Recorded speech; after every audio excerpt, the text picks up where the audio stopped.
आगे हमने पढ़ा था पहले कि वाच्य क्या है। वाच्य मतलब क्या है, क्रिया जो है वो कर्ता कर्म या भाव के अनुसार बदलेगी, परिवर्तन आएगा। वाक्य में जो क्रिया यूज़ कर रहे हैं, क्रिया का जो उपयोग हो रहा है वो कर्ता कर्म या भाव के अनुसार परिवर्तन होगा, चेंज होगा, उसे वाच्य कहते हैं। आगे हम पढ़ेंगे कि वाच्य के कितने भेद होते हैं। वाच्य के कितने भेद होते हैं, तो वाच्य के 3 भेद होते हैं। कर्तवाच्य जो कर्ता के आधार पर होगा, कर्मवाच्य जो कर्म के आधार पर होगा, भाववाच्य जो भाव के आधार पर होगा या भाव के अनुसार क्रिया में जो परिवर्तन आएगा, या क्रिया जो लिखी जाएगी कर्ता के अनुसार, कर्म के अनुसार या भाव के अनुसार। ठीक है, तो ये 3 भाव भेद हैं वाच्य के, इसी को पढ़ना है। इसमें से आज हम खाली पहला पढ़ेंगे, उसे अच्छे से समझेंगे उदाहरण के साथ।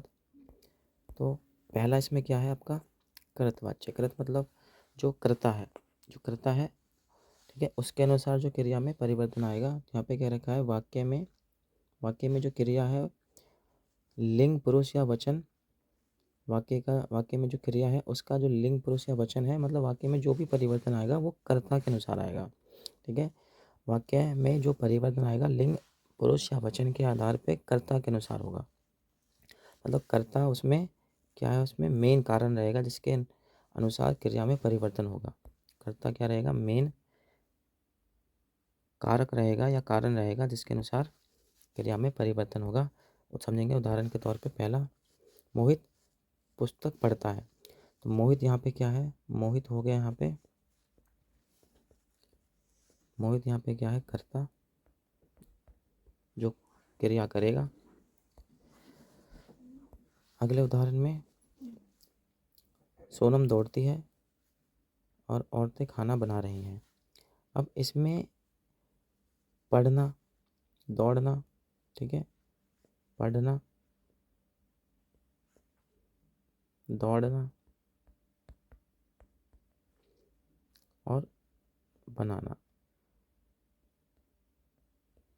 ये सब क्या है, ये सब क्रियाएं हैं। तो क्रिया का जो रूप वाक्य में लिखा गया है वो परिवर्तित रूप है। तो परिवर्तन किसकी वजह से आ रहा है, यहाँ पे क्रिया कर्ता की वजह से आ रहा है। क्रिया में जो परिवर्तन आ रहा है किसकी वजह से आ रहा है, कर्ता की वजह से आ रहा है। तो इसलिए ये कौन सा आपके वाच्य है, कृतवाच्य। कौन से वाच्य है, कृतवाच्य, कृतवाच्य। तो यहाँ पे जो मोहित है, मोहित क्या हो गया, मोहित हो गया यहाँ पे कर्ता, कर्ता। पुस्तक क्या है, पुस्तक है यहाँ पे,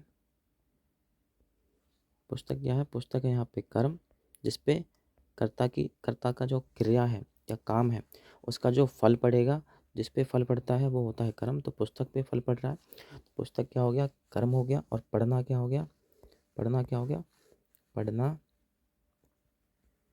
पढ़ना या पढ़ता, वो क्या हो गया, क्रिया हो गई। क्या हो गई, क्रिया। तो क्रिया में पढ़ना, पढ़ना क्या होता है, क्रिया होता है, पर क्रिया में परिवर्तन दिखा, पढ़ना की क्या लिखा हमने, पढ़ता। तो कर्ता के अनुसार तो परिवर्तन आया, तो कर्ता के अनुसार जो परिवर्तन आ रहा है क्रिया, ठीक है, उसे वाच्य कहते हैं।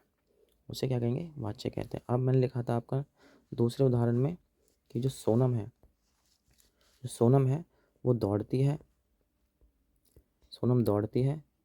तो क्रिया क्या है यहाँ पे, दौड़ना, दौड़ना क्या है, क्रिया है।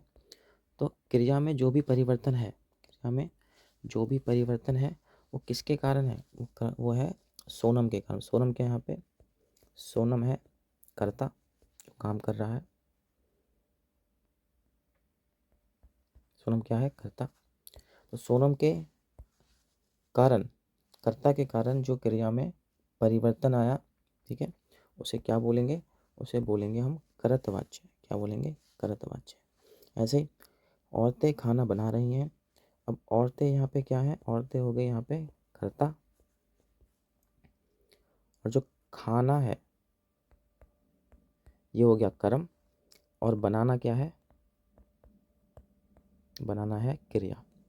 ठीक है, तो यहाँ पे जो क्रिया है बनाना, बनाना में जो भी परिवर्तन आया है, बना, खाना बना रही हैं, बना रही हैं। तो यहाँ पे जो खाना है, ठीक है, वो क्या है, हमारा कर्म है। बनाना क्या हो गया, क्रिया हो गया।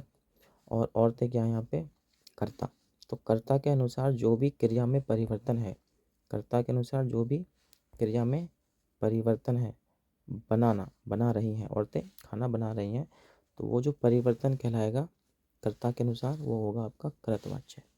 वो क्या होगा आपका कर्तवाच्य।